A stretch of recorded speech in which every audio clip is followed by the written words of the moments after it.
In the councils of government, we must guard against the acquisition of unwarranted influence, whether sought or unsought, by the military-industrial complex.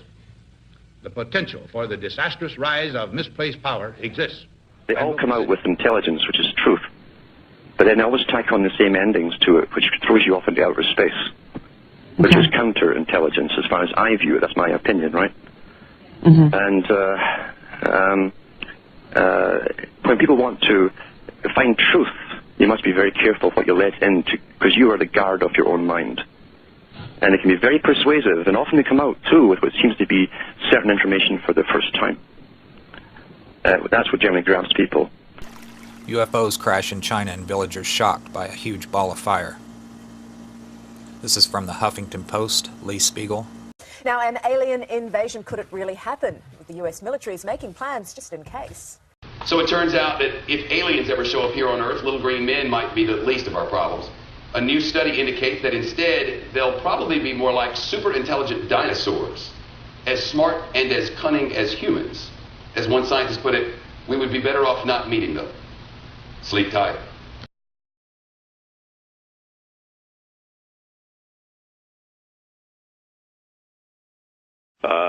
The Star Nations kept their side of the agreement. They're honorable people and operate from very high metaphysical and spiritual principles. The same cannot be said of the four governments involved. There have been firings on Star Visitor craft from time to time, and one of the counselors said to me that the humans say, well, it was a mistake or a misidentification or human error. We didn't mean to do it, but of course these happened and did. One of them was even captured by astronauts who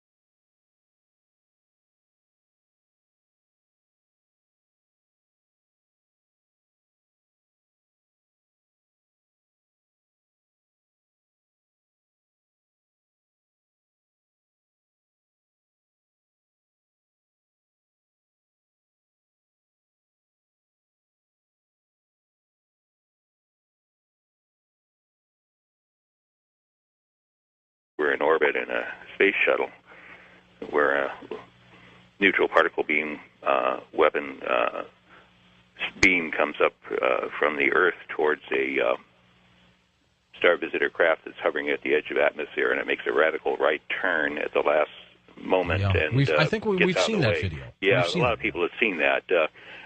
You know, that's just documentation that the deal was violated and that they've continued to fire on them. There, of course, have been various reports of downed UFOs since the 60s, and those were no accidents. It was deliberate shootings because these cabal-type folks want to grab these vehicles and tear them apart and back engineer them and find out what makes them tick and take that technology and reproduce it so that they can have advanced weapon systems to rule the world with.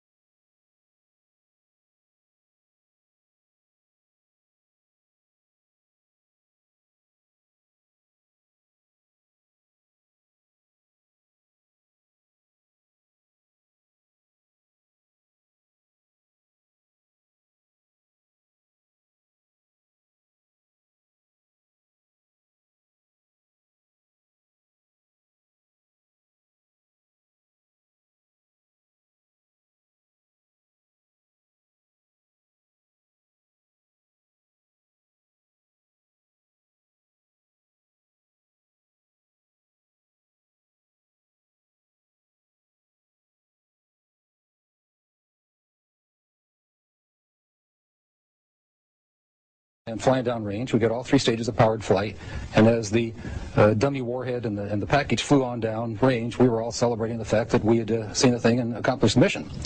When I got back to the base with the film the next day, I was called into the office of Major Florence J. Mansman, and there were three people in gray suits standing in there. There was a 16mm camera and a screen set up.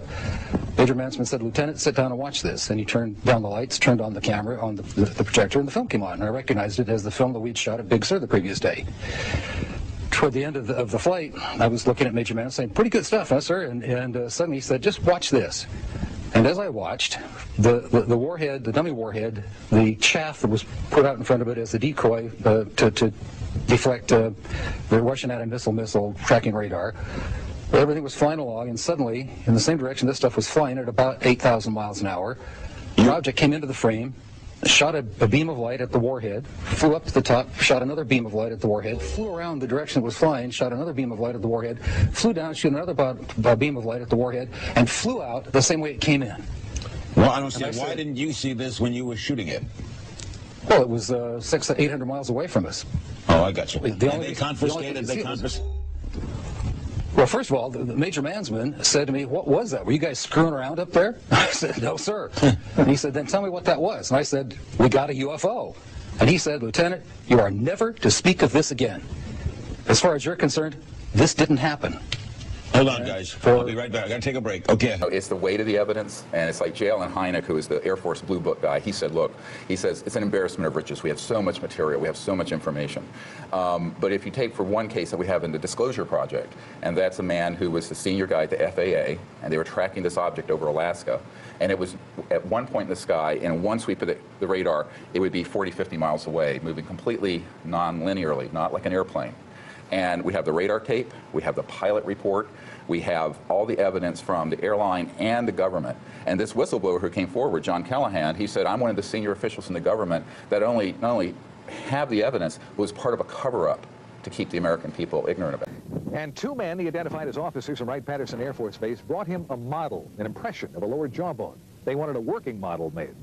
He was to keep no records, and the mold he created to make the model was broken and thrown in the trash as the Air Force officers left.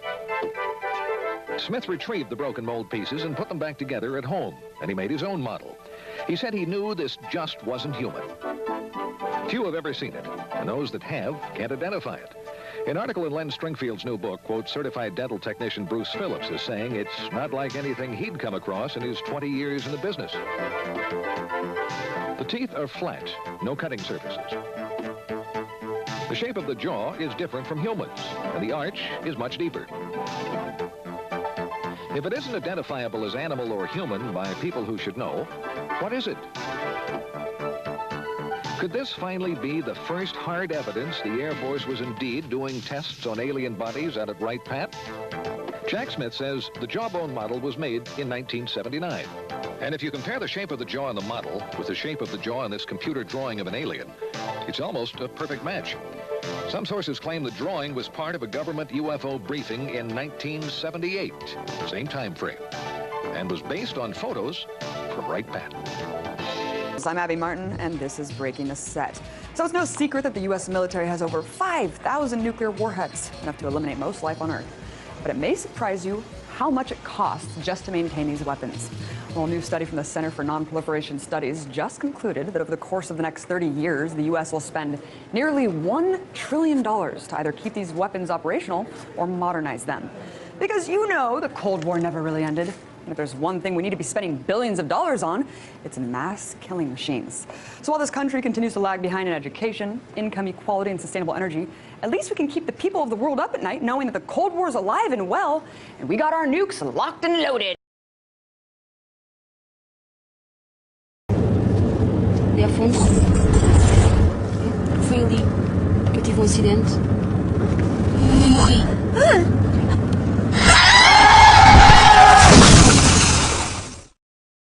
Lo siento, no.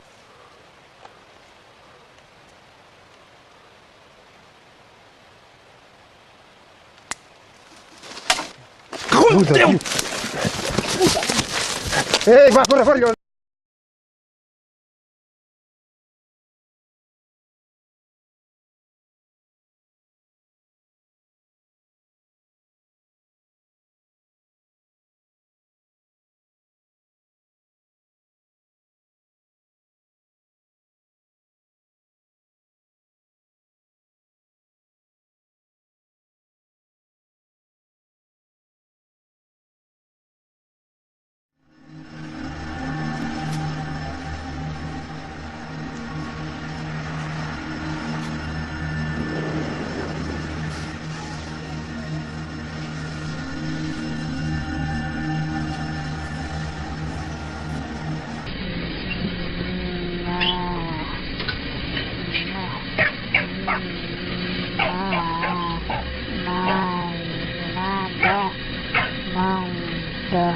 You're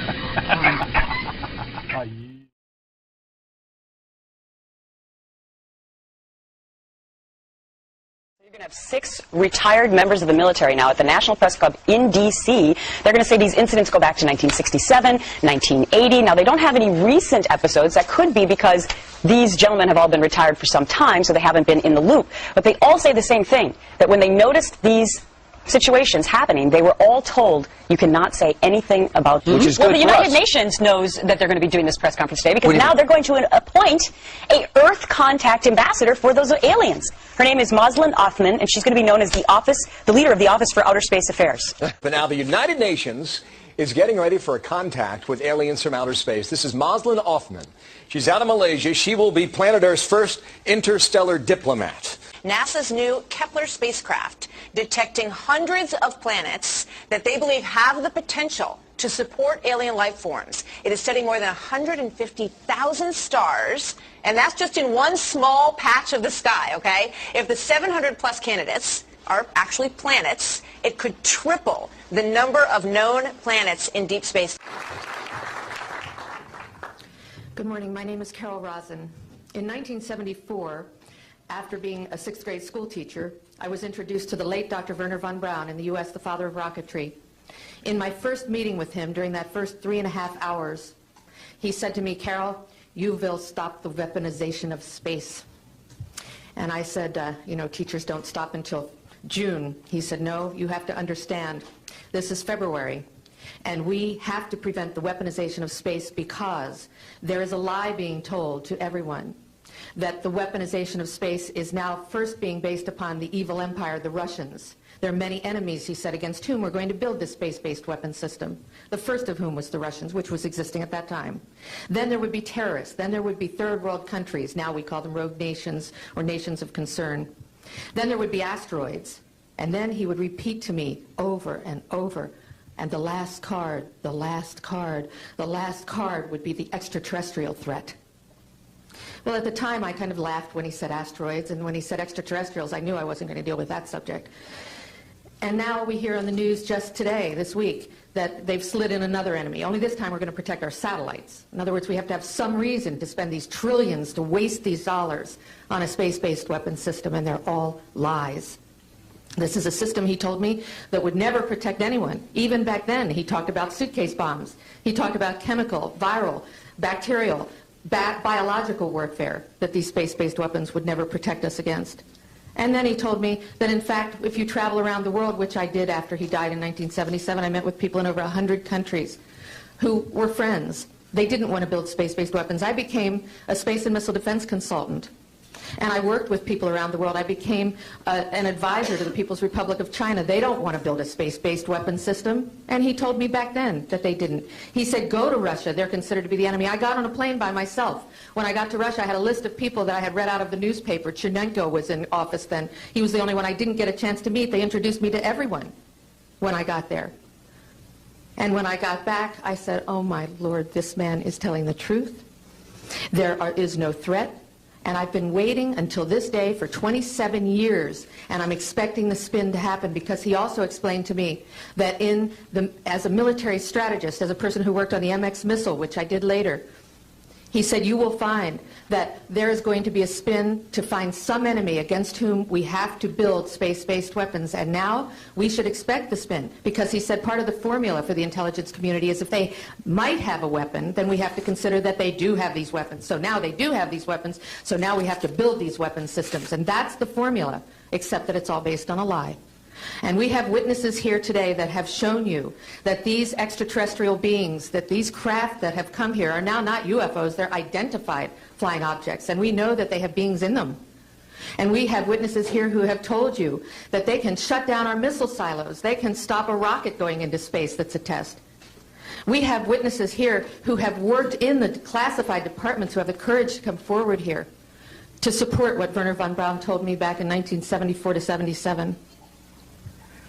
And I will testify before the Congress that when I founded the Institute for Security and Cooperation in Outer Space, which I shut down a few years ago because I didn't believe we had a chance with this huge integrated around the world, complex weapon system, that we had any chance at all of transforming that war industry into a space industry that could provide benefits, like Dr. Greer has said, of global warming. We can end that situation of that problem. We can end the energy crisis. We can build now non-polluting technologies. Werner von Braun used to tell me that we could have cars back then that drove around off the ground. He described this to me on beams so that we have no pollution on this planet. And we can solve the problems of the people that are urgent and potential, and the other animals and the other cultures on Earth and in space. And we can end the arms race without dislocating the industry jobs, without disrupting the economy, by transforming, Werner von Braun told me, the war industry into a global cooperative space industry that will provide, he said, finally, more jobs and profits on this planet than during any hot or cold wartime, more products and services that can be applied directly to solving the problems of this planet. And we can have a whole planet now that lives in peace on Earth, with all the cultures on Earth and with all the extraterrestrial cultures in space. And these are words that Werner von Braun told me in 1974, and I will testify before the Congress under oath about everything I have said and more. To a UFO expert, Paul Roberts, who runs Hegel Paranormal Intelligence here in Sacramento, says he too has been getting lots of reports. He says UFOs are usually attracted to military, nuclear bases, or gold, which is what makes this UFO sighting abnormal. So why now? Only tells me one thing. Either there's something here in Sacramento that they're interested in and that we don't know about. Residents of the Astrakhan region witnessed an unusual glow of light in the night sky on Friday. A bright round object with a spiral of light behind it hovered in the sky for nearly 30 minutes. The Astrakhan region emergency services received over 50 calls about the incident. Official data of the nature of the object is not yet available.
So it turns out that if aliens ever show up here on Earth, little green men might be the least of our problems. A new study indicates that instead, they'll probably be more like super intelligent dinosaurs, as smart and as cunning as humans. As one scientist put it, we would be better off not meeting them. Sleep tight. The reptilian society is very structured, and there is a hierarchy where we have the elite group, which is the white-winged reptilians. They're very tall, actually have icy blue eyes, and very sleek but powerful bodies.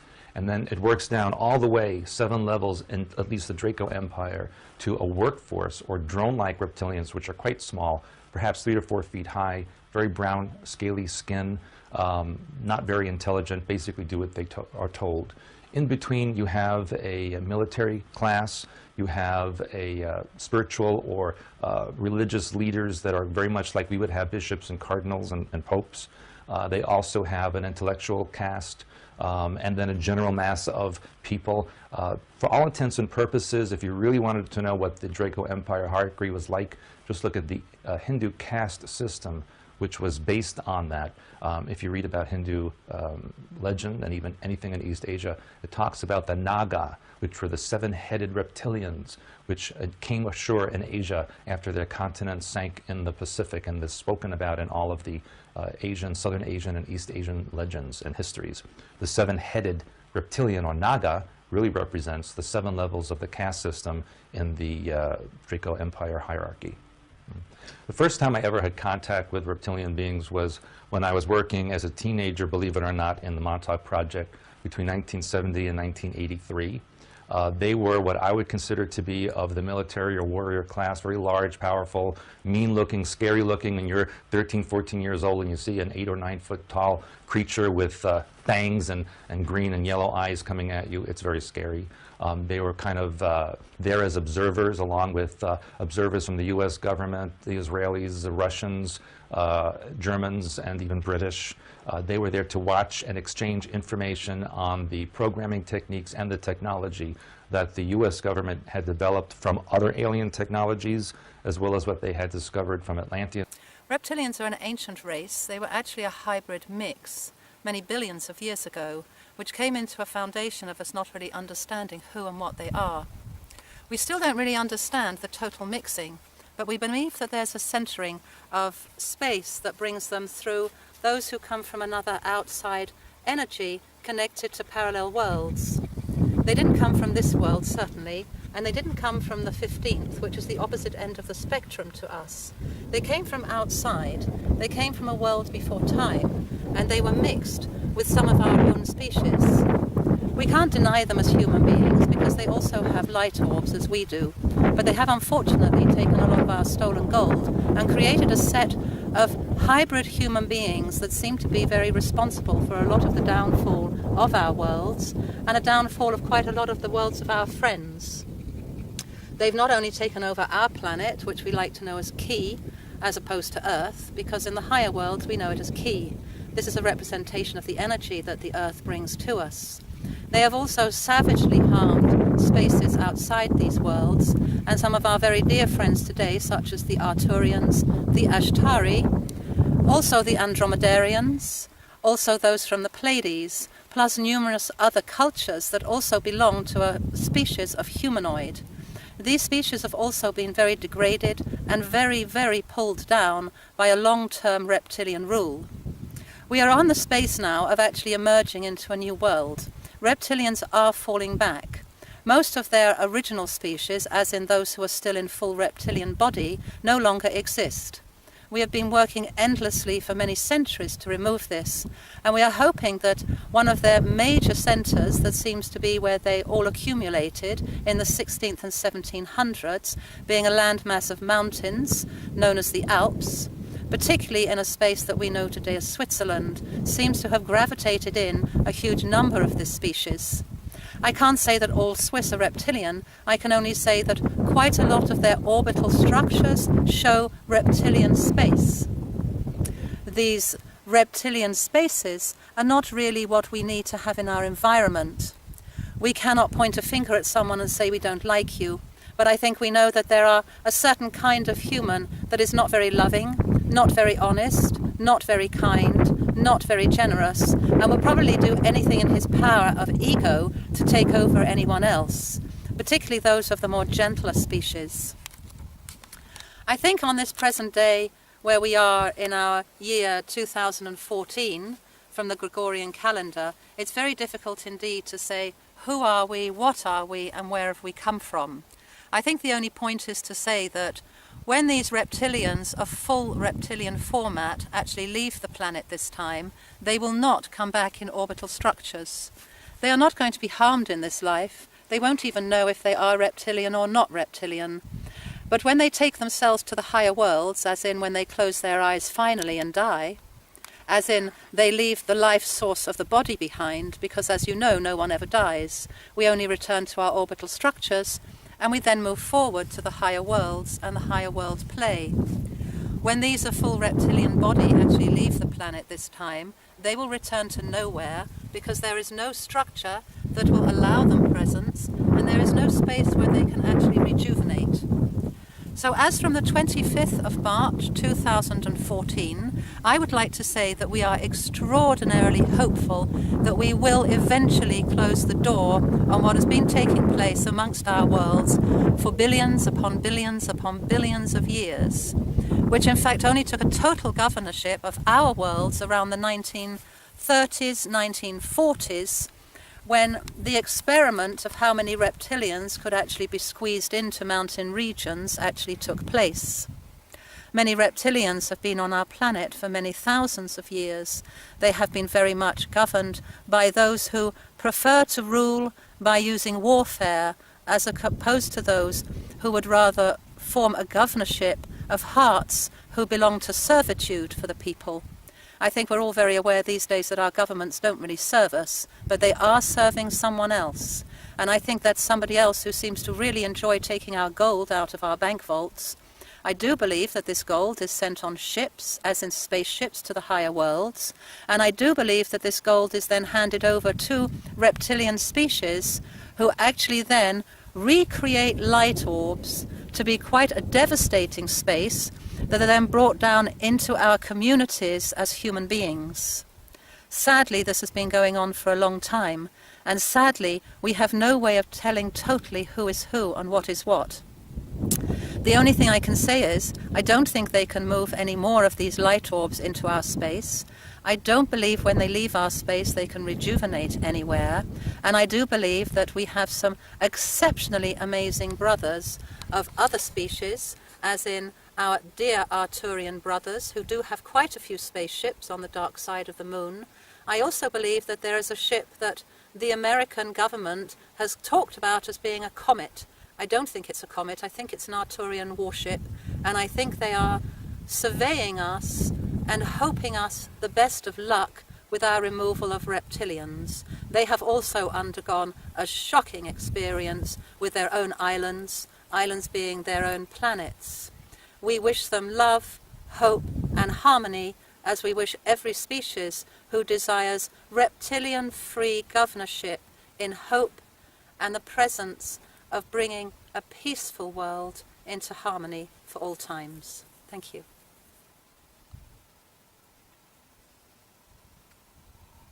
¿Cómo quiere que el mundo recuerde a Hugo Chávez? Dos palabras, dos que son un hombre. Un hombre, lo que soy, eso sí, hombre humano, pues. Hombre humano, porque hay seres humanos que no tienen forma humana, pero no son, yo soy un humano. Estamos ayudando a crear una raza híbrida. Es una raza destinada a la extinción, a menos que nosotros los ayudemos. Como prueba de que lo que está viviendo es auténtico, tiene videos y fotografías de las naves que la abducen. Los videos son impresionantes. Son nocturnos tomados con su celular, donde se aprecia un disco volador desplazándose en un plano diagonal, con fuerte luz interior y que no se asemeja a nada parecido de la Tierra. Por otro lado, las fotografías son muy claras, bien definidas, con puntos de referencia o acercamientos donde se aprecia que se trata de discos voladores. Para finalizar, pudo fotografiar a uno de estos raptores. Tiene exámenes radiológicos donde presenta pruebas de implantes que tiene en el cerebro. Se determinó que era un objeto sin poderse calificar. No tengo ninguna cicatriz donde se aprecie por dónde entró el objeto. La mandaron a hacerse exámenes y el doctor encontró un ritmo cardíaco parecido a un bebé, pero no se veía el bebé. A Giovanna le fue practicado un aborto en su casa al tener complicaciones con el feto, y lo que encontró el médico fue algo espantoso, un híbrido entre humano y otra raza. Se grabó todo el proceso, las imágenes son fuertes. Se encontró una especie de placenta donde dentro se encontraba el producto, con características humanas. Se observan dos extremidades superiores y dos inferiores, el torso, pero la cara parece más a la raza que la está abduciendo. Un aborto, con una malformación. Era un monstruo. 50% of all Americans believe the extraterrestrial explanation accounts for these sightings. Up to as many as 90% of Americans believe the government is outright lying. The polls are unambiguous. Year after year, the same thing. In fact, if you could talk anonymously to people, even in Congress, probably 50% of members of Congress already convinced that the extraterrestrial presence explains this phenomena. Disclosure is at hand. It is very close, and the American people need to prepare themselves very soon for an announcement from our government that there is, in fact, an extraterrestrial presence engaging this planet and the human race.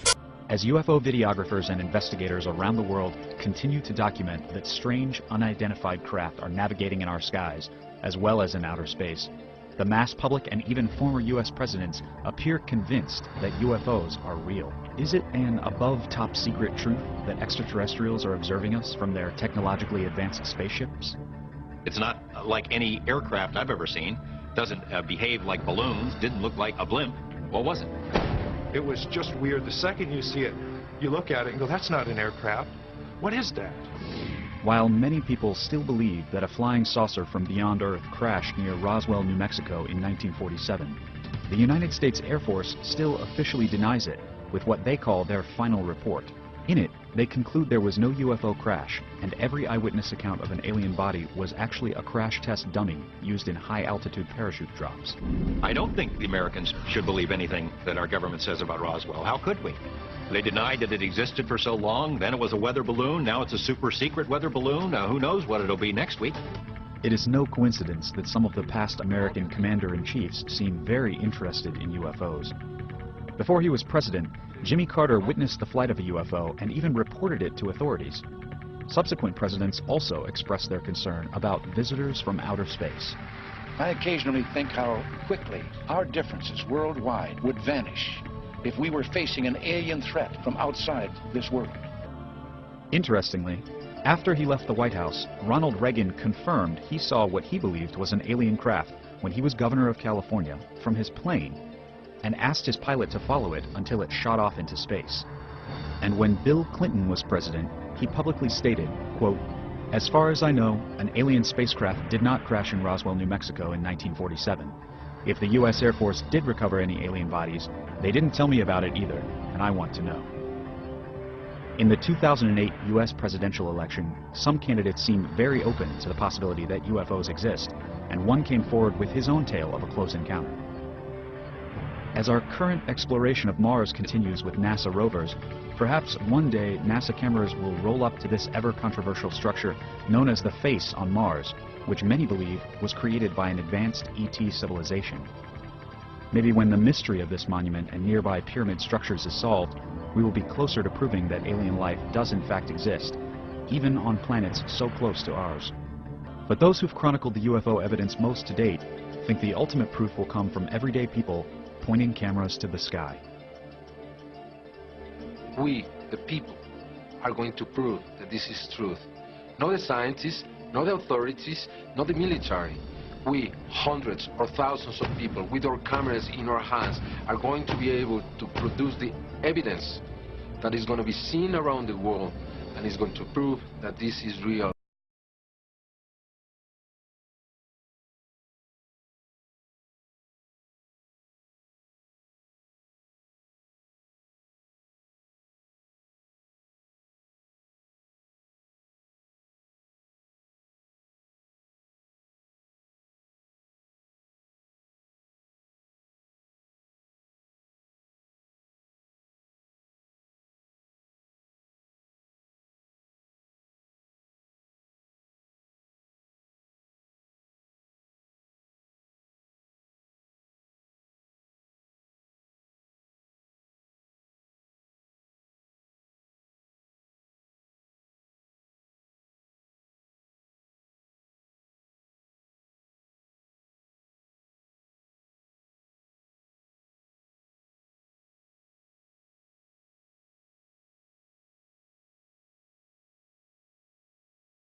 Fala, filho da puta! Calma aí, maluco. Porra, vai machucar o bicho, cara.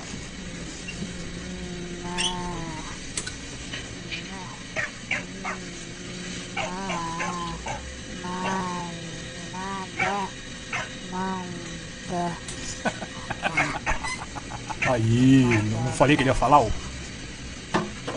Main types alien type 1 the greys. Of this type there are several subtypes. All tend to appear grayish in color and for this reason are referred to as greys. Gray type of this is the type most commonly referred to as the greys, also known as Zeta Reticuli from the Zeta Reticulon star system, the Bernard star neighboring the Orion area. They function in a mode that is apparently military in nature with a rigidly defined social structure that holds science and conquering worlds to be the prime movers. They are normally about 4.5 feet tall with large heads and black wraparound eyes. They have limited facial features, slit mouth and no nose to speak of.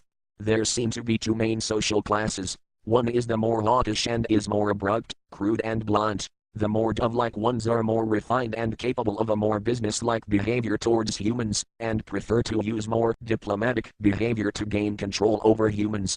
This type of gray is what I believe is being referred to as the orange class of grays. They seem to be emotionless by human standards and therefore are seen as cruel in their treatment of human beings. They are able to take human lives without any regard for that individual. They apparently can use certain substances of the human body for their sustenance and therefore appear to be carnivorous in regards to humans. I also read that they extract fluid from some part of the human brain during intense emotional response fear and are able to use it like a recreational drug. It is my understanding that these greys are actually servants to a master race of reptilian-type aliens and are trying to prepare the Earth for their arrival by gaining control over the Earth through many means. They tend to enjoy the feeling of freedom they have on Earth, away from their masters, and would desire the help of humans in confrontations with the reptilians.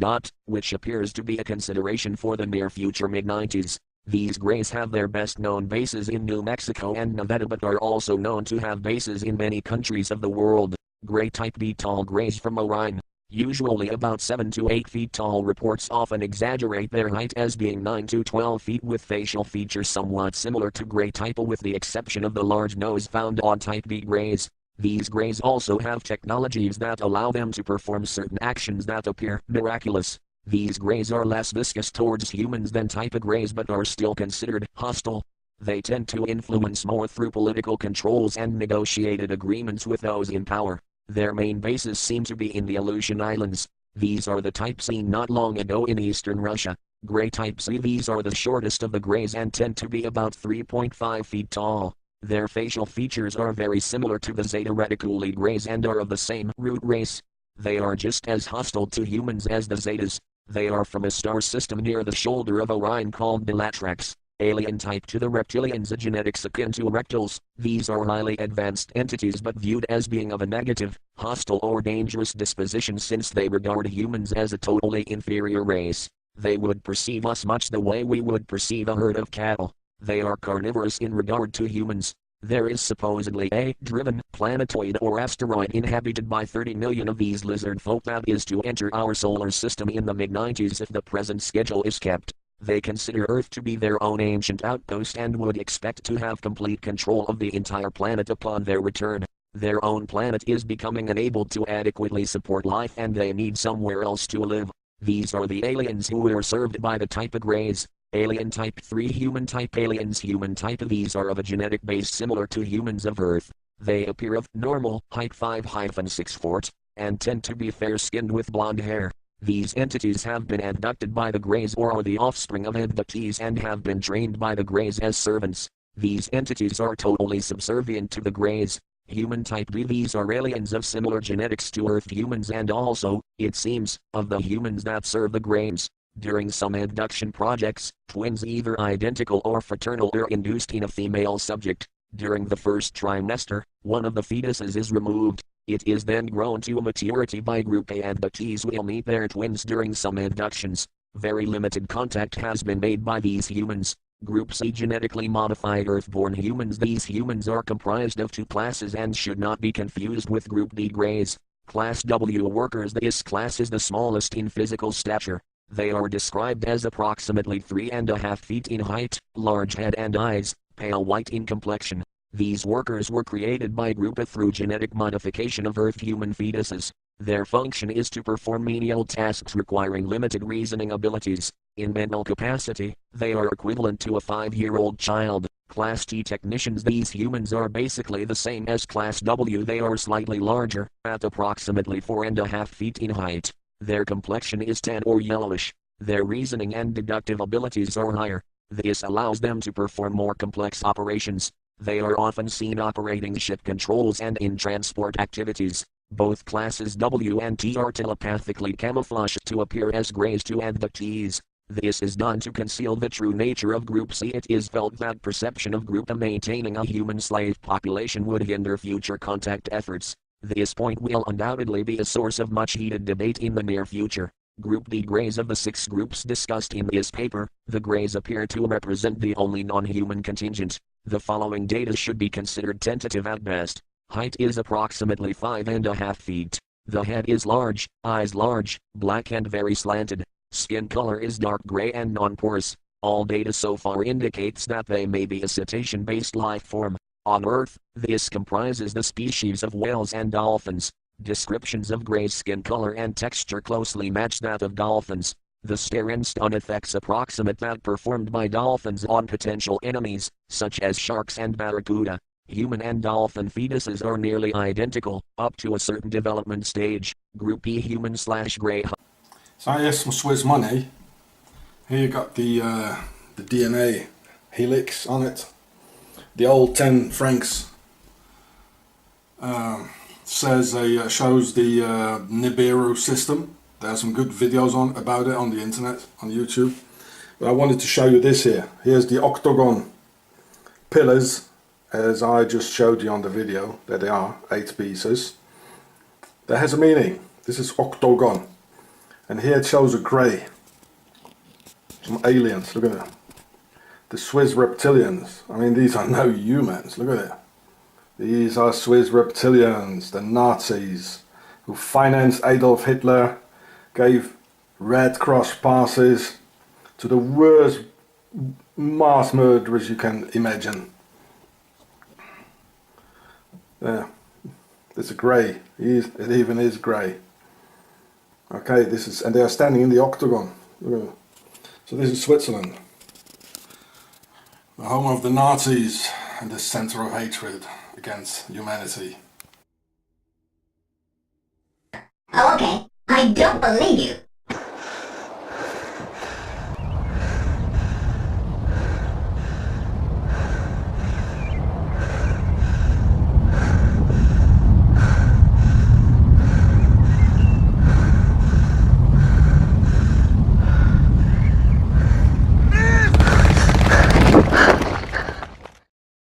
Now, it's shot at an iPhone looking through the eyepiece of a telescope, so it's kind of hard to see, so we blew it up. I don't know if you can see that, but there's something orbiting that planet over there. Elijah shot the video on December 20th around 5:05 p.m. in Sacramento. I saw something that I'd never seen before. I saw another object orbiting this, whatever it was up there, and I've never seen anything like that before. He thought it was a little strange, so he put his phone down, called his nephew, picked up the phone, and shot this second video. Oh my God, it blew up. What the? Something just blew. Once again, it's his camera phone shot through a telescope lens, so we zoomed in and we slowed it down. As soon as I put the camera to the telescope, it just blew up, and I didn't know what to say. Now, I don't blame him. It certainly looks suspiciously like an explosion. So I sent the video off to Dr. Stephen Moran. He's the guy that wrote Astrophysics for Dummies. He said, Cody, I don't recognize the explosion as an astronomical phenomenon. I'm not sure what that means. Well, whatever it was almost never seen by Elijah or anybody else. Not because it's a tiny speck in a big old empty sky, but because of Craigslist. You almost got rid of that like what, a week before? Almost got rid of it a week before I was trying to sell it on Craigslist, and I was getting offers. And man, you know what? At this time, I'm glad I didn't sell it. Aliens. Cody said he contacted a Vatican expert about the explosion and was told it could be some sort of light refraction. Could be. Who knows? Or aliens. Or aliens, yeah, that's a possibility.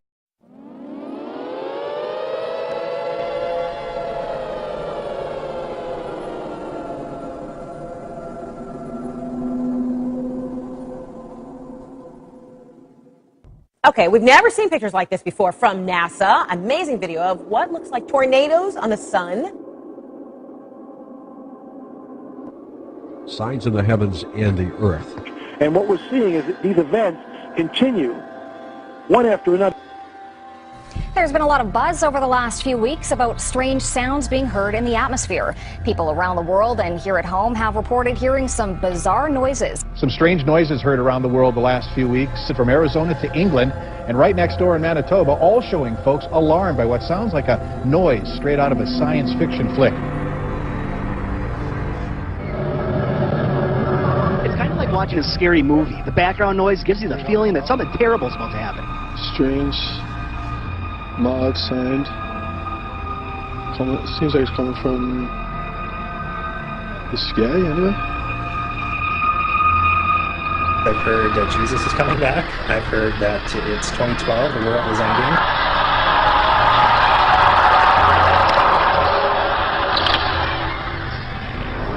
This phenomenon stretched beyond North Battleford. Similar experiences were reported in Saskatoon, northern Saskatchewan, and parts of the U.S., even in Europe.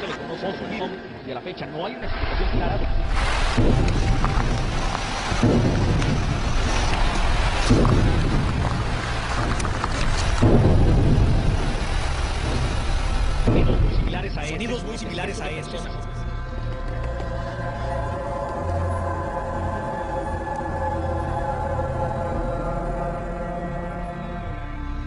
I've never seen this before.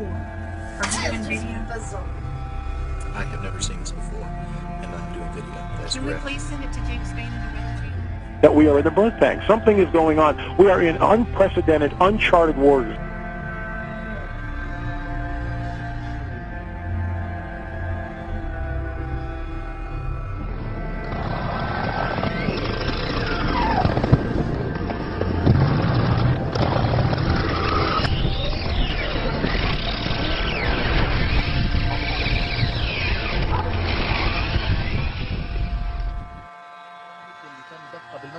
ومصدرها وتحديد نوعيتها وبيبين صادر لاحقا عن الوزير المصدر مجرور مقفل ويرجح أن يكون A terrible mystery gripping the world right now. Birds, fish, and all kinds of creatures just dropping dead.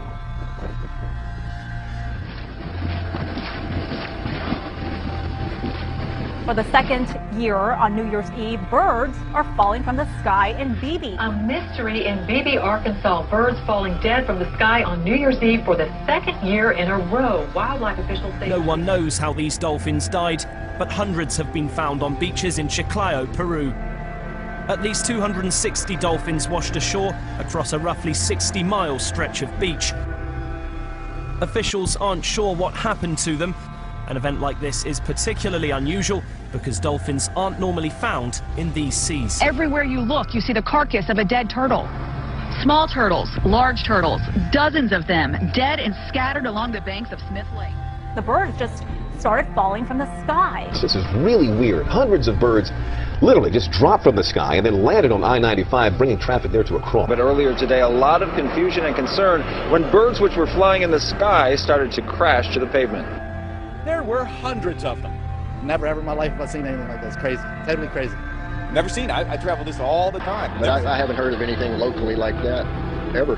Birds, fish, and all kinds of creatures just dropping dead. Couldn't figure out what the heck happened. Never seen anything like it.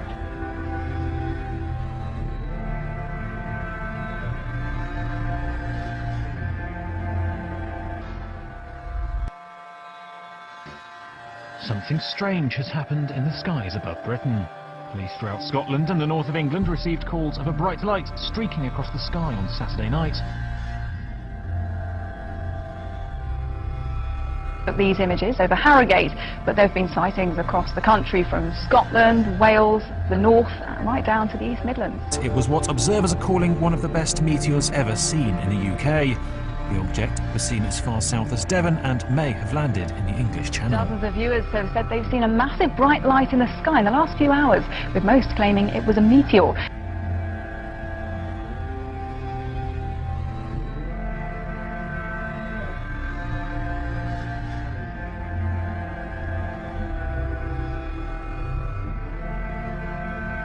You'll be hearing a lot about this next item over the next 11 months, but astronomers have identified a new asteroid, about 150 feet across, which is headed our way and may come so close to Earth that it will pass between us and the satellites orbiting in space above us.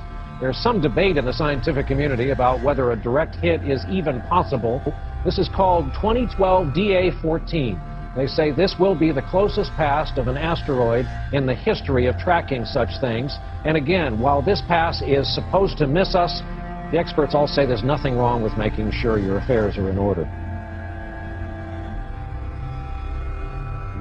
So should we be nervous about this whole thing? This is a serious story because the latest round of solar flares captured in this incredible video. Take a look at this. It's from NASA overnight. The burst that you're seeing there, charged particles erupting off the surface of the sun. And we saw an even bigger solar flare Tuesday night. Right now, all of those particles are racing toward the Earth, as you said, about 4 million miles per hour. And it's growing as it gets closer to us. On top of that, the problems will arise when the flares reach the Earth's magnetic field, apparently. That's when we could see mass. It's like a cloud of birds, but a giant cloud.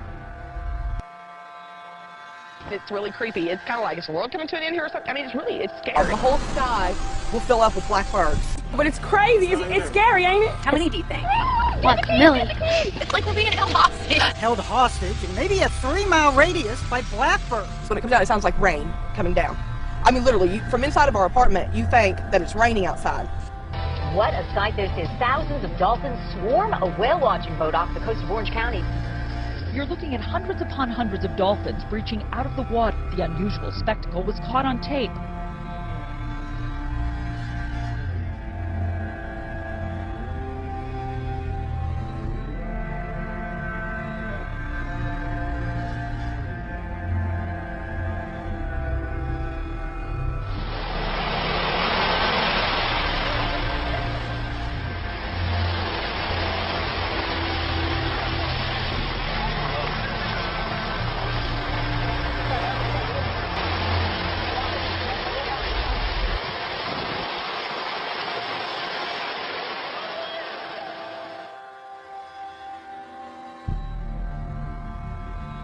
Trying to figure out what caused that flash in the sky in the Northwest Valley. It happened this morning, right here. If you haven't seen it, here we go. During Andrea's traffic report, look, we're going to slow it down for you right there. Look in the background. Looks like some kind of very bright light, almost like it was an explosion or something. Our first thought was maybe a transformer. But we checked with APS and SRP. They said they haven't had any trouble. We haven't had any reports of any explosions either. Here it is, one more time for you in slow-mo. So it is still a mystery.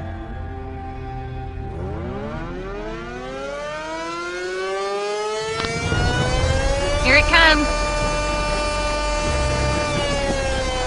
Okay, release immediately.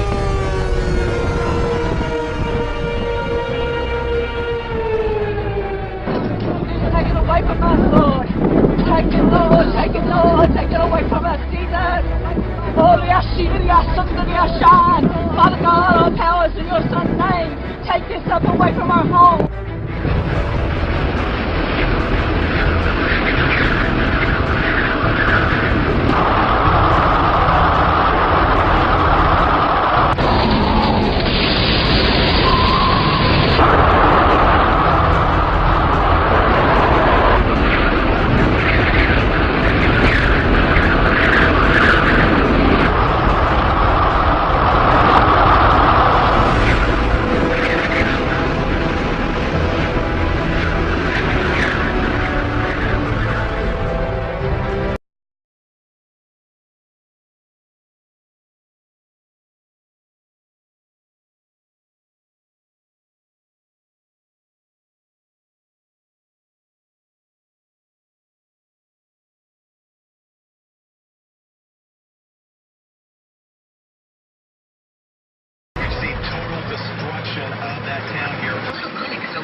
Killer storms. And those storms are not over just yet. Cities torn apart after taking a direct hit from rare winter tornadoes. They're now bracing for more of the same.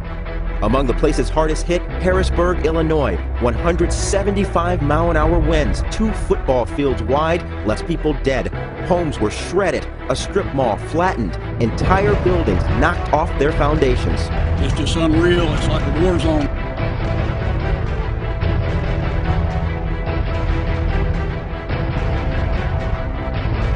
somber Saturday morning as hundreds of thousands wake up to sheer devastation.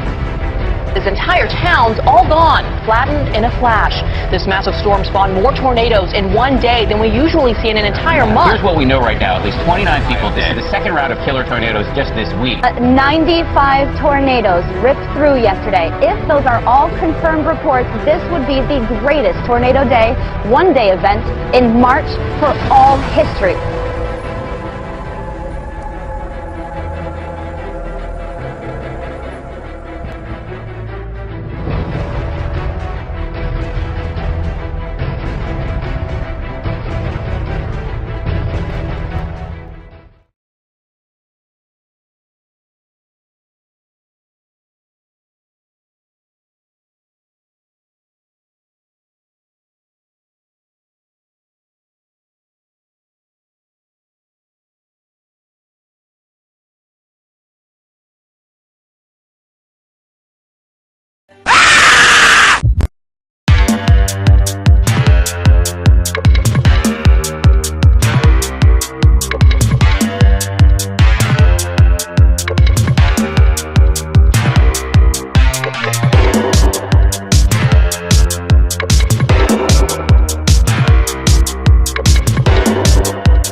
It was almost never seen by Elijah or anybody else. Not because it's a tiny speck in a big old empty sky, but because of Craigslist. You almost got rid of that like what, a week before? Almost got rid of it a week before I was trying to sell it on Craigslist, and I was getting offers.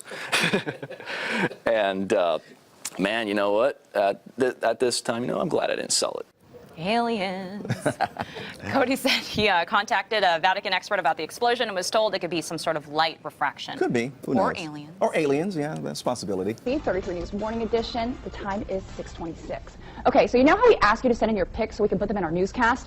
Well, you got to see what one viewer claims his friend found at a hunting camp in Berwick. I really don't even know what that is. The guy who sent it in didn't want us to mention his name, but tells us this is totally for real. He says last weekend his friend's family found one of their hunting camps destroyed, but the SIM card was still there, and so was this crazy image.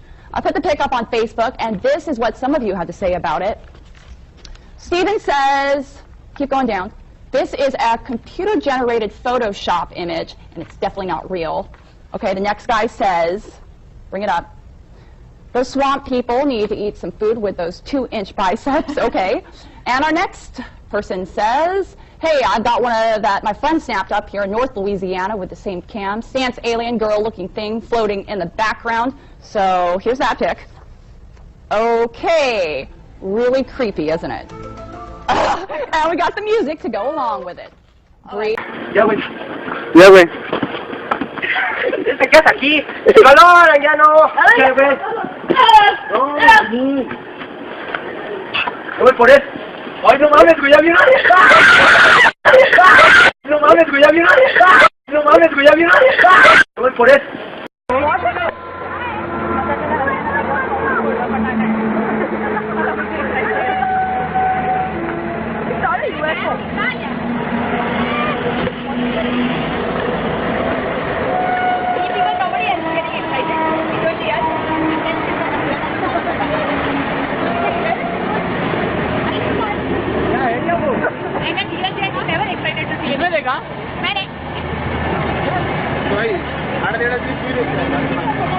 वो जगह से आगे नहीं आ रहा है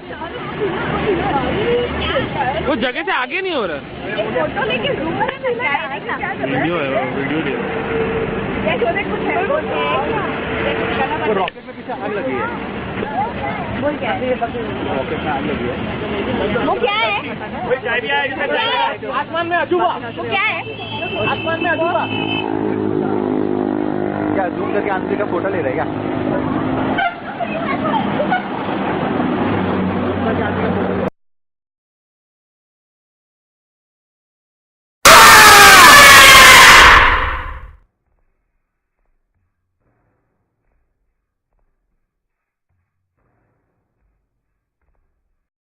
Ever wonder what might lie out there deep in space? Do you want to believe we're not alone, that somewhere in the universe intelligent life may actually exist? Our next guest says there is life out there. It does exist. Dr. Charles Hall says he spent 2 years working with extraterrestrial beings during his time with the American military.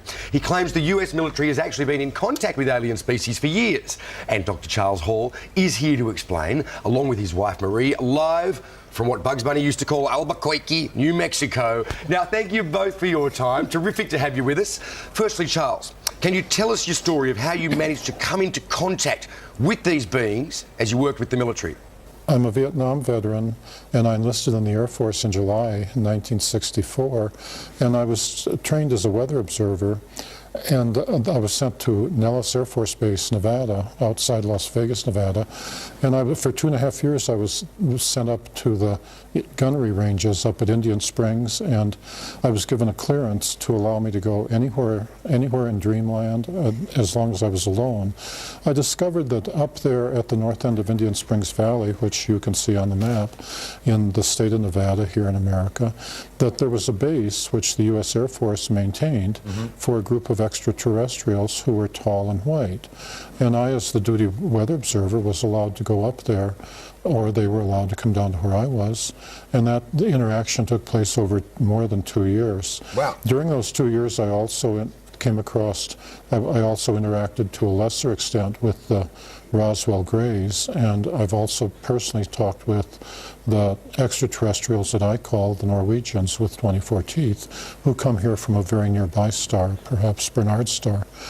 And my experiences, my presentations, my books are unique because I'm the only person that I know of that was allowed to interact with the extraterrestrials, the tall whites, for more than 2 years. So 3 different species of aliens you're talking about there, Charles. Yeah, can you describe what they look Yes, like, that is what they correct. were like? Well, I'll start with the tall whites. They're thinner than we are, and they're very frail. Throughout most of their life, they are the same height as I am, 5'11", and they live 10 times longer than humans. They live 600 or 800 years. Wow. But they don't age the way we do. When they get to be equivalent to a human of about 40 years, that means when they are about 400 years, they start growing again instead of aging as humans. Right. And then they go, and this continues And so that by the time they get to be 600 or 800 years old, they're very tall, 8.5, 9, or 10 feet tall. But this is not necessarily good because their skeleton grows more than their internal organs. And so there comes a time after 600 or 800 years when their skeleton, their body is tall, but their organs can't support it, at which time they die a natural death, because they're just flesh and blood creatures like we are. If they injure themselves, it takes them 10 times longer to heal up than a human. Yeah. So there's a trade-off. Yeah, right. They still look fresh as a daisy when they go, though. They look like Tilda Swinton. Hey, just quickly, you had them there. You were working with the aliens on any particular project, or was the military working with the aliens on a particular project? Was there, I don't know, technology sharing or, you know, botanical cross-fertilisation?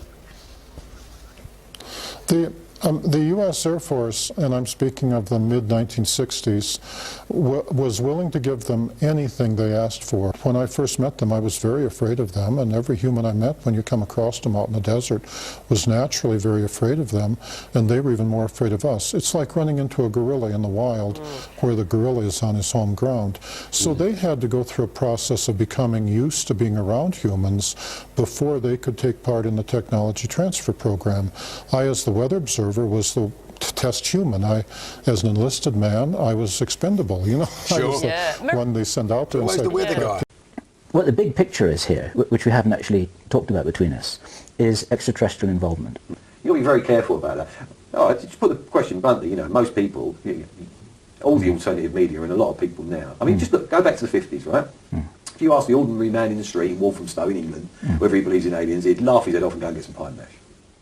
If you ask him today, he may well say, yeah, there has got to be something, because he's educated, he knows that that's vast the universe. And he's being conditioned by Hollywood movies and television series. Okay. Which is all part of what I mean, we are being prepared to come to terms with this. But not for the reasons you think. For what reason? They're going to have nothing to do with us. They are. If you, all right, the ETs are going to have... This called a spade a spade. Yeah, they exist. There is no conjecture. They do. Yeah, there is stuff. But you know what? That's no big surprise to 50% of people, should we say. Right. But that number's gone up, hasn't it? You know, more and more people realise, you know, more important, you know, NASA have got more and more slapdash about and cannot, because of the very thing they've created, the media monster behind trying to get money for the space race. Yes. Is still there from the 60s. Yes. And people, there is a lot of people that are very interested in it. And so because of that, cameras are on the shuttle. And because of the internet and various people that are clever with the internet, Mr. McKinnon and people like that, who I know very well. Did you know Gary McKinnon? I'll tell you a story about him later on. Off record? Yeah. That's a shame. Okay. All right. We're talking about cameras on the shuttle and people clever with computers. What I'm trying to say is, you can't, there's so many now. Yes. You can't keep your lid on everything. You're saying it's impossible to hide the reality. And there's a certain piece of video that is quite prevalent on the internet, of a circular thing rolling behind a tether. Yes, I know that one. That's factual. Yes. A couple of miles across, but it's not a ship, and things aren't what you think they are out there. You should regard space more as an ocean. Okay. Yeah. We've got no right to go around and say intelligent or unintelligent, you know, because then what you're doing, you're comparing things to your intellect, aren't you? Okay. And how can you compare that to a human? Are you stating this as a fact? Absolutely. A fact. And what you're talking about here is you're talking about large living beings, like big kind of... And small. And small living beings. Look at it this way, if you've got a shark swimming through the ocean, he's got fish swimming all around him most of the time, picking up morsels, servicing him, and he doesn't eat them. They go right in his mouth. Yes. And come out. You know, that's a natural thing, yeah? Is it so far-fetched for you to understand that that could be the situation out there? Okay. But at the same time, there are some what we could regard as metallic craft, things that you could call spacecraft, right? As well, yeah, right. But tell you what, I've got an axe to grind here, so let me grind my axe. Right? You do that. Okay, so here you are. You're an alien. Yeah, you're on the other side of the universe, right? For instance, yeah, you're in Orion. Yeah, you're that far away. Yeah, you're in your ship and you're flying all the way here, and you cross intergalactic space in a fantastic piece of machinery. Yeah, and you get, and then you crash in Nevada.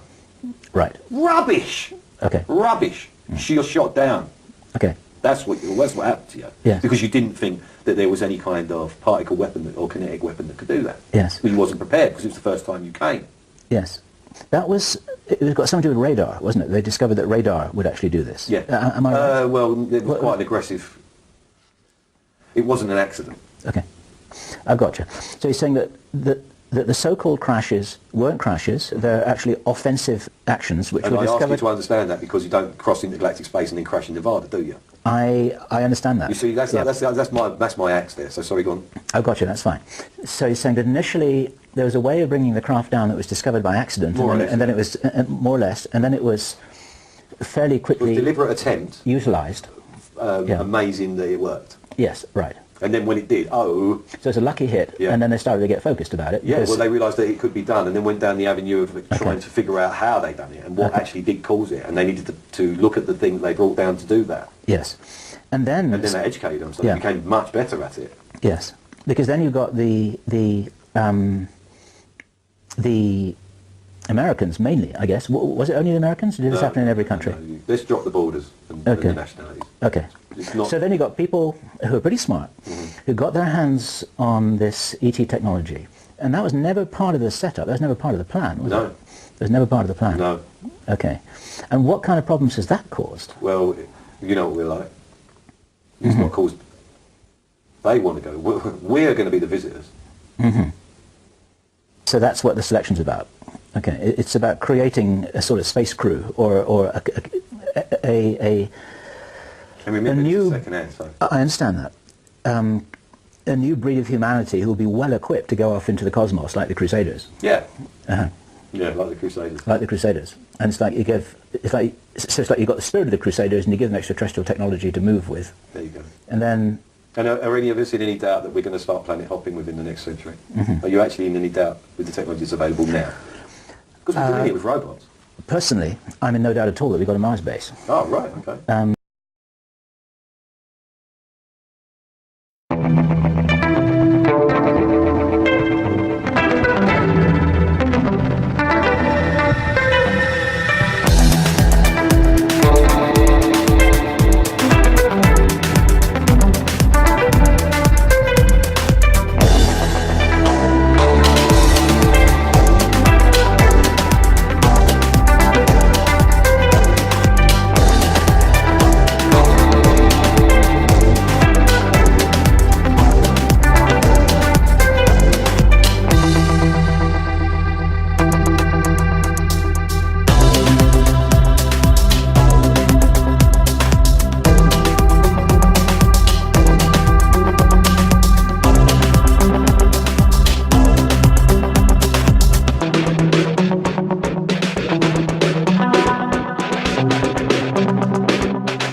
but are closer than an all-time high. NASA has sat around and lied to us about how close this stuff is, and it's all-time great highs of watching all these images like this here and this, and we're going to get even a little bit better, I think, and probably you might have already seen some real good stuff through what I've already showed you because I blow these up. I blew these up as much as I could when I'm on a regular screen. I can see you can get it to 200%. Okay? So you're seeing planets and so forth, and what you actually see when you go to my site, and there's way more than one out there, ladies and gentlemen, because tons of stuff in space is triangulation. There you go. That is Blink 229, Lumi 229, CL 101 229. NASA has all kinds of goddamn numbers to mess everybody up in what something is in space. Okay? This is actual footage that I did not steal from NASA, but a former employee got it out. Enemy to the United States of America? Quite possibly he was. But it's still factual data that the government's not going to show you. Okay? Now there is way more than one of these out there. I.e., we have this. Welcome back, everybody. We've just received new video of the Israeli Air Force strike Peter Ducey mentioned earlier in our show. The Air Force struck down an unmanned aircraft flying over their airspace. Now, officials are saying they are still trying to figure out where the drone came from.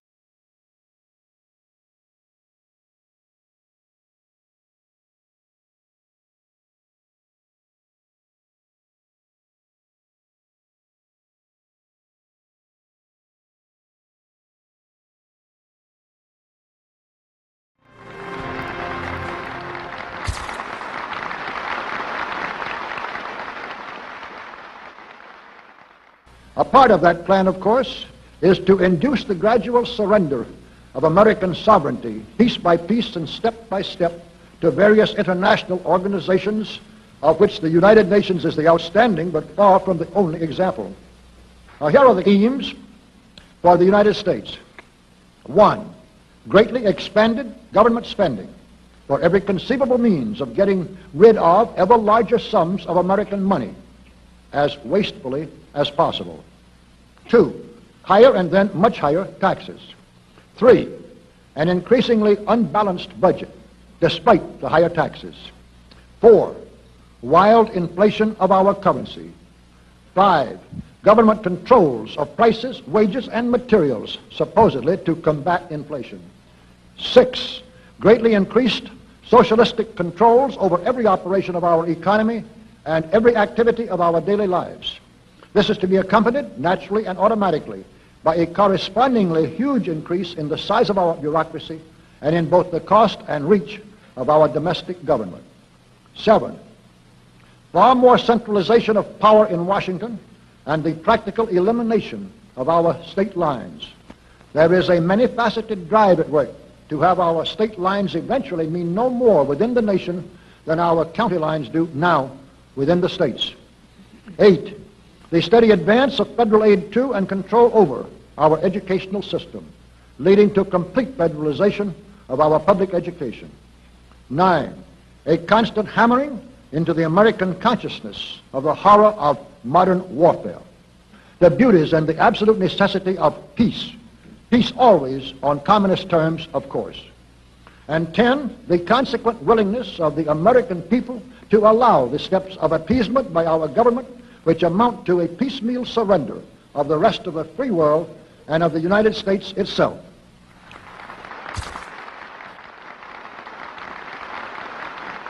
So brush the insider's dust out of your eyes, my friends, and the communist soap suds out of your brain, and ask yourselves in all honesty, what on earth is wrong with the United States simply minding its own business?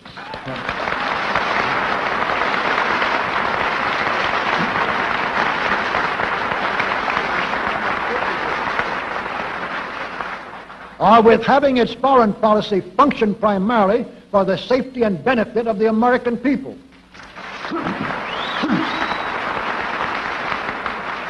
Which is exactly what we had done for the first 140 years of our existence as a nation, to the incredible advantage of ourselves and everybody else. Everybody, that is, except a numerically small clique of power-lusting conspirators who had somehow inflicted themselves on a gullible world. While we turn to a very brief summarization of what we hope the John Birch Society will help and even sometimes lead the American people to accomplish during the next 15 years. 1, our first and most important specific undertaking should be to restore the complete independence of the United States.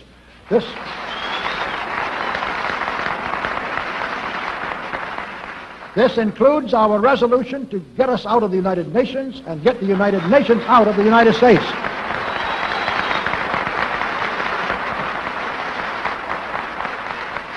Two, we must once again make our money freely redeemable in gold at some realistic price.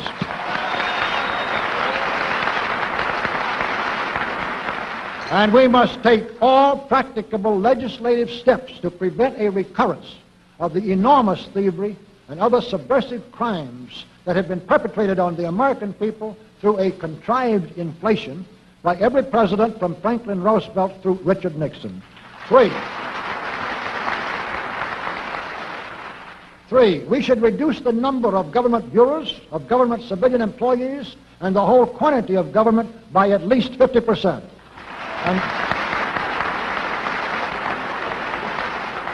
And we should achieve at least this much reduction in proper fashion through gradually convincing a majority of the American people of the wisdom of such a course. Four, we should withdraw all American troops from every spot on earth that is not American soil, except when and where such troops may be required, as decided by Congress, to protect American lives and property from criminal vandalism.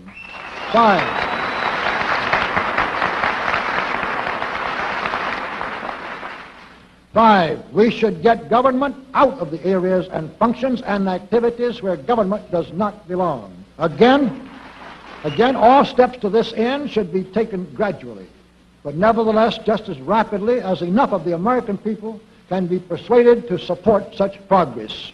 Any such achievement will require a truly massive educational force, but that's exactly what we hope to build during the next 15 years.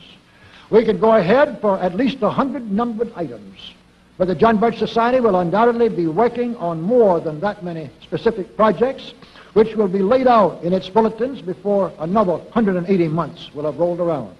And all of these projects will fit into the general pattern indicated by the 5 major objectives listed above. So let's really wind up this marathon monologue with one final thought. None of us can guarantee anything about what the future will bring. Your speaker knows what a job we have before us to rid our country of the scourge of communism within the next few years, and then to go ahead on our constructive program so well that 15 years from now, we shall already be entering an era of far less government, of a much sounder sense of responsibility, and, with God's help, of a better world. But I sincerely believe that it can be done, and this much I know. If every man and woman in this audience should leave here tonight feeling in his or her own mind and heart that it can and must be done, then it surely will be. And so, all of you patriots of good character, good conscience, and noble ideals, whom we can reach with the filmed version of this speech in 1,000 other audiences, it is with a great deal of confidence and energizing will to win that we invite you to join us in our epic undertaking. While to all of you great, wonderful friends in this present audience, I certainly extend my very deep thanks indeed for so much patience and attention. Thank you and good night.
Well, maybe you saw it, something burning across the horizon this morning. It is the second time in 3 weeks we've seen it in our area. This time, people took pictures. KPTV's Amy Troy has a look at some Fox 12 viewer photos. Amy, what was it?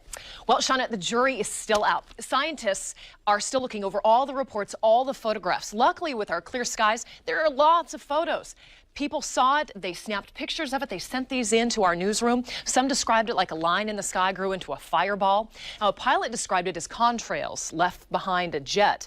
We talked with an astronomer at OMSI. He says there are great pictures, but no reports of a sonic boom, and that's key. He says when a fireball, a piece of an asteroid, enters our atmosphere, we hear it, and there are no reports of this so far.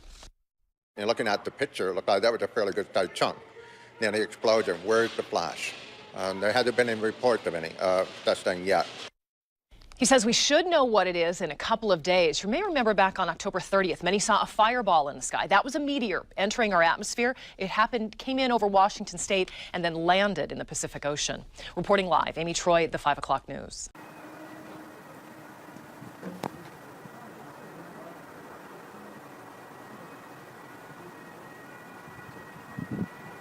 The fireball flew Friday night to the East Coast does not mean the end of Western civilization as we know it. Although you may have succumbed to the prophecy that some social media stopped running. The sky lit along the entire U.S. East Coast. Those who saw it described it as a thin stripe of blue-green-white, explains Chip Guy, who was driving in eastern Maryland when he and his family saw him. It did not last more than 8 or 9 seconds, and then disappeared, said a spokesman Guy, Sussex County, Delaware. Frankly, I did not think too much about it, he says, but became concerned when he published it in the web of the local media. Triggered a rapid and overwhelming. That was just the tip of the iceberg of what was going to happen that night. Throughout Friday night, every few seconds a message appeared on Twitter from someone who had seen the meteor. Some of the messages were from the cities of New York and Washington.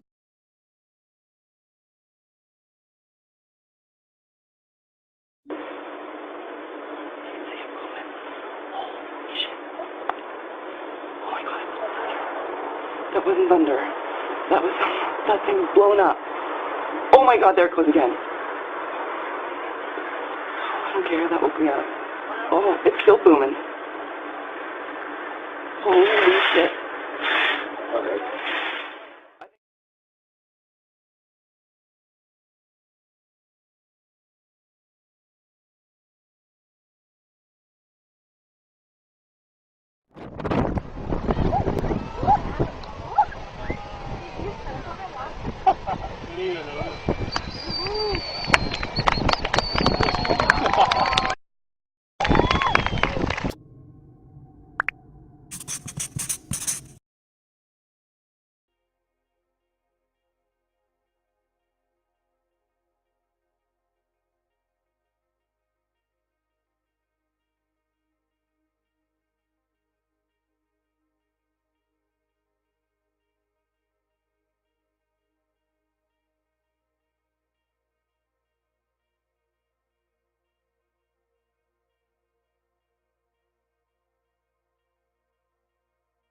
UFO sightings in Canada doubled last year to just under 2,000 reports.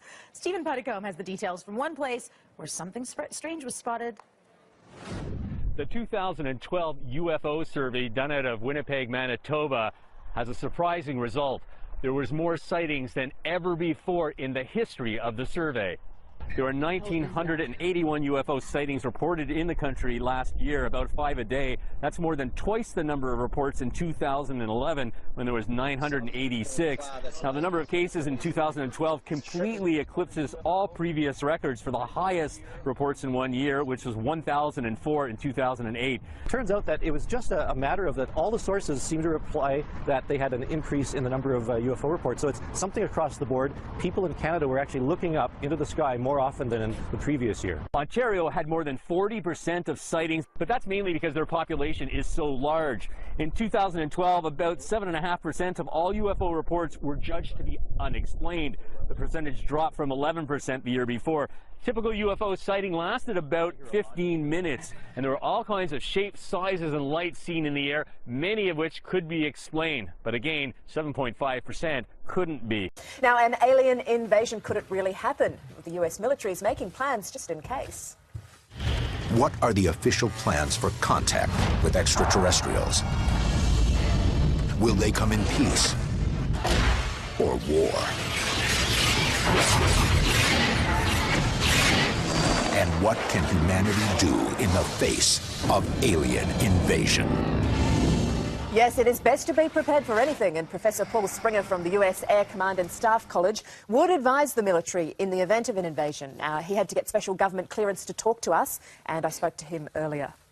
Paul, it's an incredibly difficult thing, isn't it, to plan to fight back against an enemy we would know absolutely nothing about? Well, that's absolutely true, but at the same time, we make all kinds of contingency and war plans against enemies that we never expected to face in combat. And so the idea that maybe the enemy will have something technological or doctrinal that we've never foreseen is something that we try to plan for any way that we can. Well, obviously, if we did get invaded, these aliens would be much more technologically advanced than we are because we didn't even know they were there. How would you go about fighting an enemy that was just so infinitely superior in technology? Well, the first thing you'd want to try to do is preserve your forces as best you could.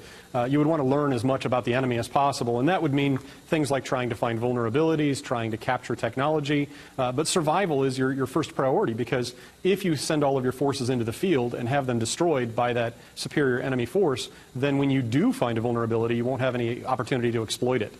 What do you think would be the alien plan? What would they do first? That really depends on why they're here in the first place. If they're here for the extraction of a specific resource, for example, they might want to just eliminate any resistance that might block them from their objective.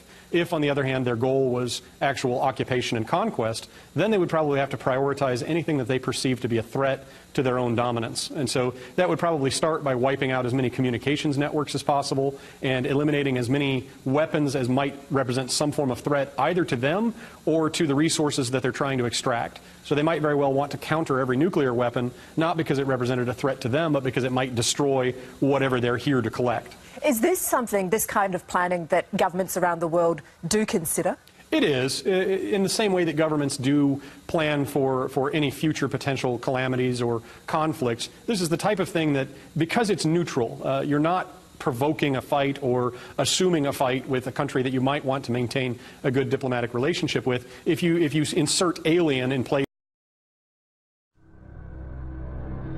2 years ago, from my research, I'm convinced it's much more serious than that. It's more than a loose-knit network. It is a conspiracy. In 1784, a copy of this document was sent to the illuminist Weishaupt and delegated to foment the French Revolution. Mean the Illuminati was responsible for the French Revolution? Yes, absolutely. The courier was struck dead by lightning as he rode through Ratisbon on his way from Frankfurt to Paris. What about a little divine intervention there, huh? The police found the subversive documents on his body and turned them over to the proper government authorities.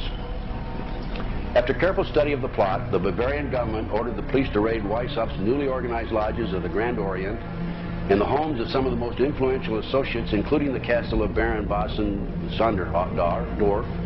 Additional evidence was thus obtained, convinced the authorities that documents were a genuine copy of a conspiracy by which the Synagogue of Satan had controlled the Illuminati at the top, planned to use wars and revolutions to bring about the establishment of one kind or another of a one-world government, the powers of which they intended to usurp as soon as it was established.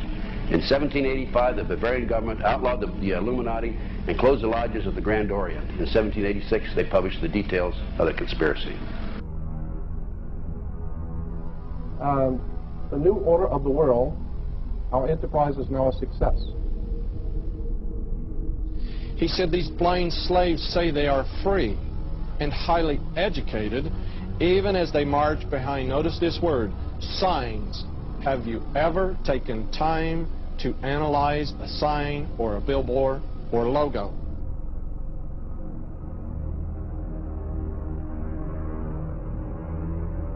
We'll start up here. In 1784, an act of God placed the Bavarian government in possession of evidence which proved the existence of the continuing Luciferian conspiracy. This explains the previous 9 pages, goes into it in detail. We don't have time to do it completely. Conspiracy. Adam Weishaupt, a Jesuit-trained professor of canon law, defected from Christianity and embraced the Luciferian ideology while teaching at Ingolstadt University. In 1770, the money lenders who had recently organized the House of Rothschild retained him to revise and modernize the age-old protocols designed to give the Synagogue of Satan ultimate world domination so they can impose the Luciferian ideology upon what remains of the human race After the final social catechism, by use of satanic despotism, Weizsäcker completed his task on May the 1st, 1776. It's a communist holiday, isn't it? May 1, 1776. The plan required the destruction of all existing governments and religions. In 1776, Weizsäcker organized the Illuminati to put the plot into execution. The word Illuminati is derived from Lucifer and means holders of the light. Weizsäcker's revised plan required his Illuminati to do the following things to help them accomplish their purpose. 1. Use monetary and sex bribery to obtain control of people already occupying positions in high places in the various levels of all governments and other fields of human endeavor. Once an influential person had fallen for the lies, deceits, and temptations of the Illuminati, they were to be held in bondage by application of political and other forms of blackmail and threats of financial ruin, public exposure, and physical harm, and even death to themselves and their loved ones. Number 12 told those present that they must use their wealth to have candidates chosen to public office who would be obedient to their demands and would be used as pawns in the game by the men behind the scenes. The advisors will have been bred, reared, and trained from childhood to rule the affairs of the world. Number 13, control the press. Number 16, infiltrate into the secret Freemasonry to be used for their purposes. That's been documented many times. Number 17, expound the value of systematic deception, use high-sounding slogans and phrases, and advocate lavish promises to the masses, even though they cannot be kept. I will not forget the wound to our country and those who inflicted it. I will not yield. I will not rest. I will not relent in waging this struggle for freedom and security for the American people. So I don't know where he is. Nor do, I just don't spend that much time on it. We will not tire. We will not falter. And we will not fail.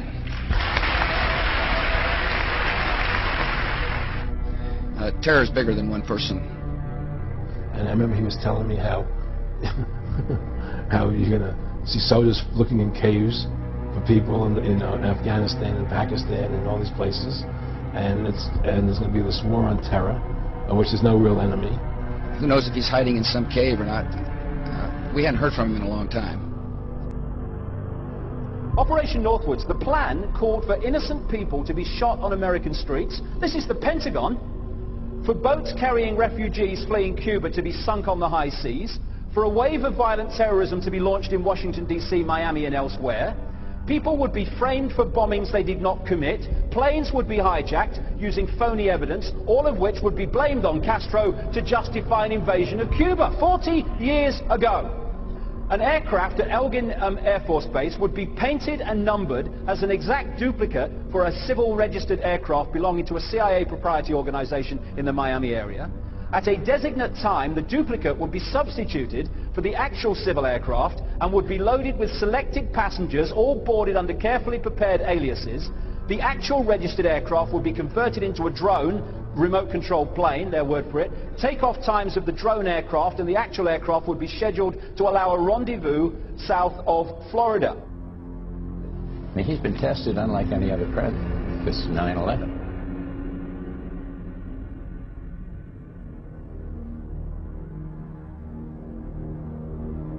We have in this past year made great progress in ending the long era of conflict and Cold War.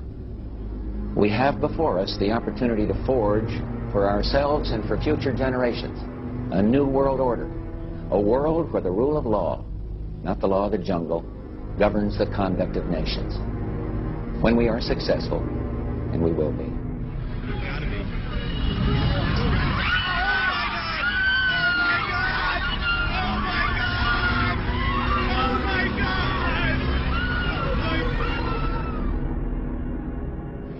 He argued that the use of any and all means to reach their final goal was justified on the grounds that the ruler who governed by the moral code was not a skilled politician because he left himself vulnerable and is in unsuitable position to his throne. He said those who wish to rule must have recourse to cunning and to make-believe because great national qualities like frankness and honesty are vices in politics. Fellow citizens will meet violence with patient justice, assured of the rightness of our cause and confident of the victories to come. In all that lies before us, May God grant us wisdom, and may He watch over the United States of America.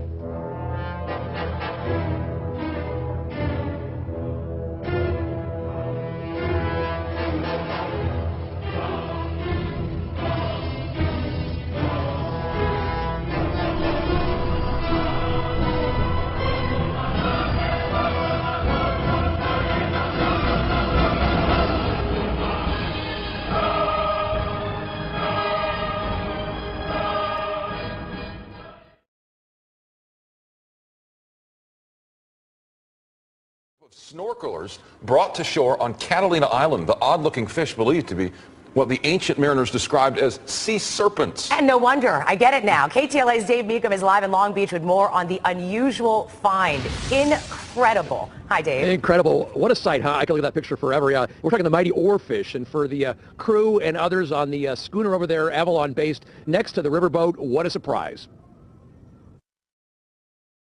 This one's 18 feet long. It took 25 of us to pick it up. It's a once-in-a-lifetime opportunity. Rare and mysterious, that's not overselling it, as oarfish are largely uncharted territory for scientists. Jasmine Santana of the Catalina Island Marine Institute made the discovery of the recently deceased oarfish on Sunday at a depth of about 15 feet on the island's Toyon Bay. One of her counterparts from the Avalon-based Tole Moore was there and spoke with us via Skype from Catalina. She was snorkeling, sees this giant fish on the bottom of the ocean, swims down, grabs it by the tail, and swims it to the beach. It was awesome. There were people sprinting to go and see this fish. Louisiana State University's Dr. Mark Benfield, a marine biologist, shared this rare video with KTLA. It was shot in the Gulf of Mexico a couple years back. It is one of a kind, as the giant oarfish spends most of its time slithering through the ocean's deepest depths beneath tropical waters and is rarely seen at the surface. Back in 1996, a group of Navy SEALs found a 23-footer. In the councils of government, we must guard against the acquisition of unwarranted influence, whether sought or unsought, by the military-industrial complex. The potential for the disastrous rise of misplaced power exists and will persist.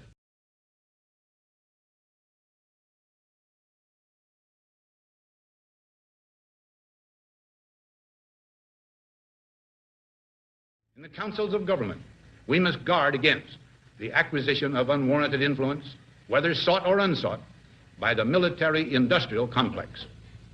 The potential for the disastrous rise of misplaced power exists. They all come out with intelligence, which is truth, but then they always tack on the same endings to it, which throws you off into outer space, which is counterintelligence as far as I view it. That's my opinion, right? And when people want to find truth, you must be very careful what you let into, because you are the guard of your own mind. And it can be very persuasive, and often they come out, too, with what seems to be certain information for the first time. That's what generally grabs people. UFOs crash in China and villagers shocked by a huge ball of fire. This is from the Huffington Post, Lee Spiegel. Now, an alien invasion, could it really happen? The US military is making plans just in case. So it turns out that if aliens ever show up here on Earth, little green men might be the least of our problems. A new study indicates that instead, they'll probably be more like super intelligent dinosaurs, as smart and as cunning as humans. As one scientist put it, we would be better off not meeting them. Sleep tight.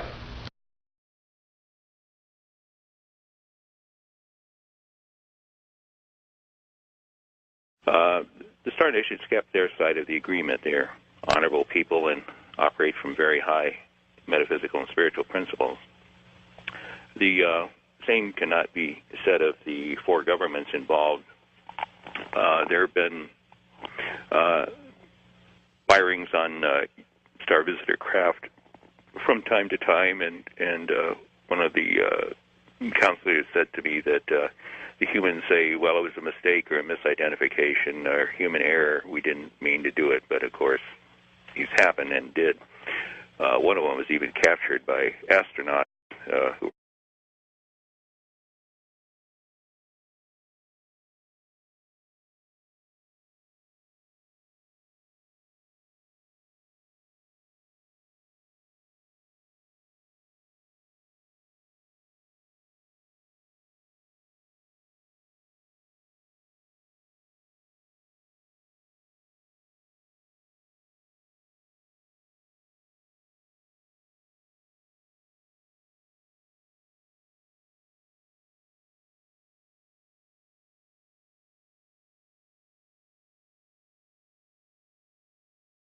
in orbit in a space shuttle, where a neutral particle beam weapon beam comes up from the Earth towards a star visitor craft that's hovering at the edge of atmosphere, and it makes a radical right turn at the last moment. Yeah. And I think we've seen that video. Yeah, a lot of people have seen that. You know, that's just documentation that the deal was violated and that they've continued to fire on them. There, of course, have been various reports of downed UFOs since the 60s, and those were no accidents. It was deliberate shootings because these cabal-type folks want to grab these vehicles and tear them apart and back engineer them and find out what makes them tick and take that technology and reproduce it so that they can have advanced weapon systems to rule the world with.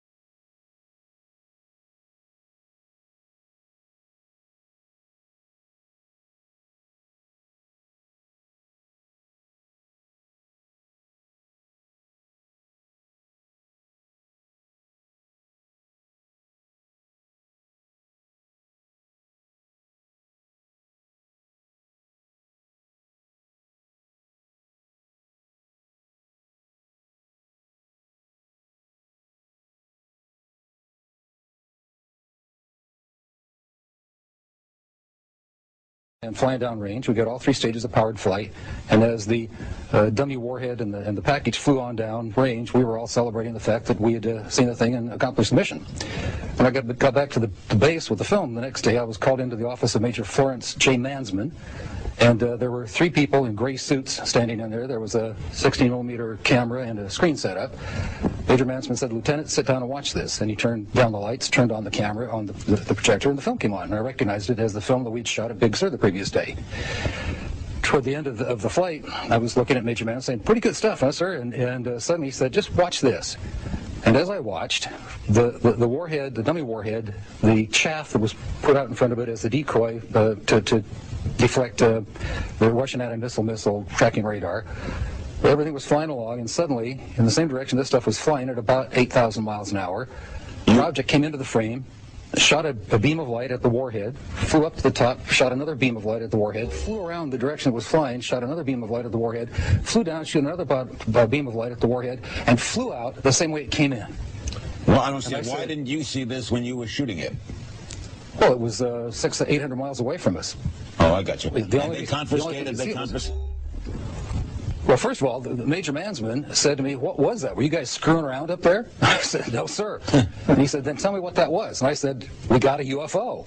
And he said, "Lieutenant, you are never to speak of this again. As far as you're concerned, this didn't happen." Hold on, guys. I'll be right back. I got to take a break. Okay. It's the weight of the evidence, and it's like J. Allen Hynek, who is the Air Force Blue Book guy. He said, look, he says, it's an embarrassment of riches. We have so much material. We have so much information.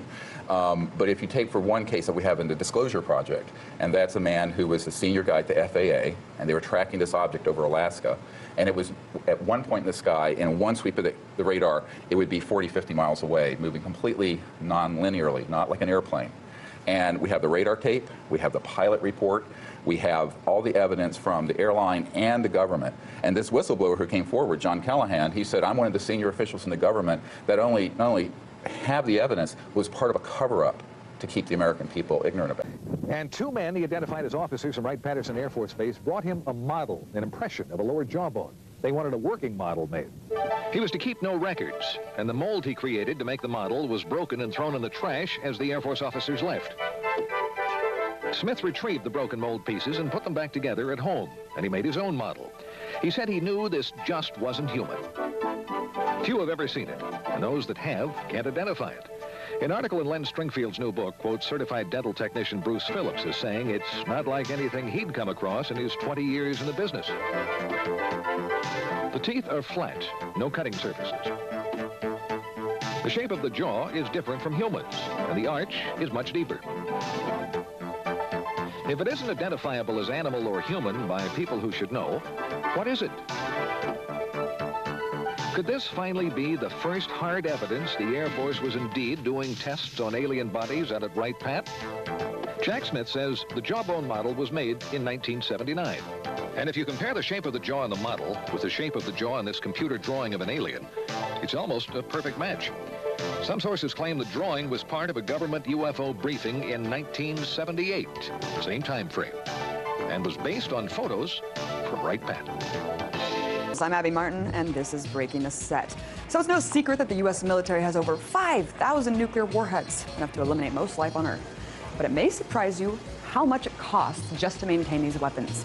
Well, a new study from the Center for Non-Proliferation Studies just concluded that over the course of the next 30 years, the U.S. will spend nearly $1 trillion to either keep these weapons operational or modernize them. Because you know the Cold War never really ended. And if there's one thing we need to be spending billions of dollars on, it's mass killing machines.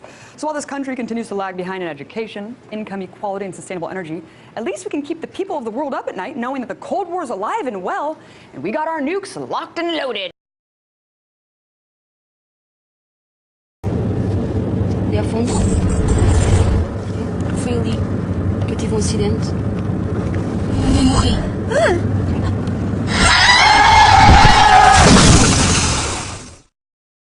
Lo siento, no.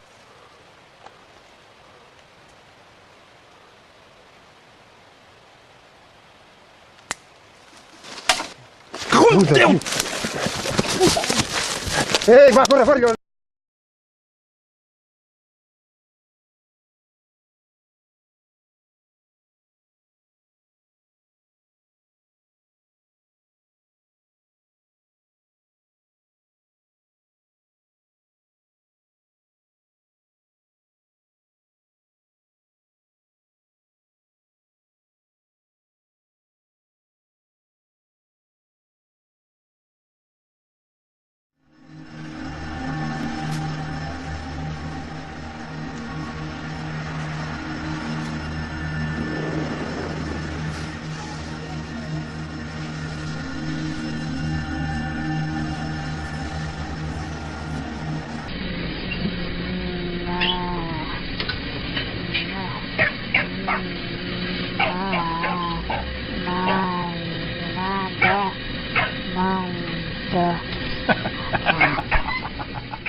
You're going to have 6 retired members of the military now at the National Press Club in D.C. They're going to say these incidents go back to 1967, 1980. Now, they don't have any recent episodes. That could be because these gentlemen have all been retired for some time, so they haven't been in the loop. But they all say the same thing, that when they noticed these situations happening, they were all told you cannot say anything about them. Which is good. Well, the United Nations knows that they're going to be doing this press conference today because now they're going to appoint a Earth contact ambassador for those aliens. Her name is Moslin Othman, and she's going to be known as the leader of the Office for Outer Space Affairs. But now the United Nations is getting ready for a contact with aliens from outer space. This is Moslin Othman.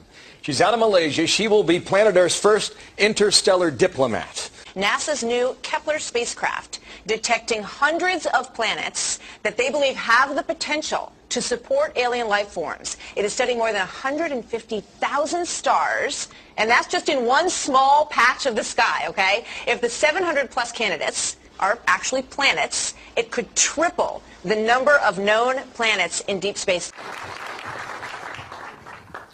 Good morning. My name is Carol Rosen.